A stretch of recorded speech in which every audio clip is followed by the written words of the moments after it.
যে কোনো বিবেচনায় ডাকসু নির্বাচন আয়োজন চ্যালেঞ্জিং বলে মন্তব্য করেছেন ঢাকা বিশ্ববিদ্যালয়ের উপাচার্য অধ্যাপক ডক্টর নিয়াজ আহমদ খান। এখন পর্যন্ত ছাত্র সংগঠনের আচরণে সন্তুষ্ট বলে মন্তব্য করেন তিনি। সকালে টিএসসিতে এক অনুষ্ঠানে ভিসি বলেন, ছাত্র সংগঠনের সহযোগিতা থাকা পর্যন্ত ডাকসু আয়োজন চলমান থাকবে।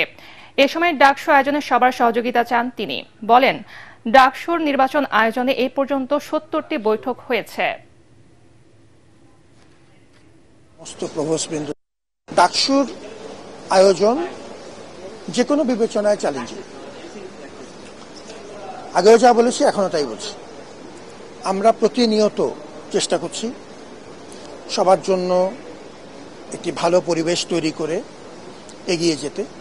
গতকালকে রাত্রেও আমরা নির্বাচন কমিশন, এসএমটি সহ আমাদের সিনিয়র ম্যানেজমেন্ট টিম সহ সবাইকে নিয়ে বসেছিলাম, সমস্ত প্রভোস্টবৃন্দ ছিলেন।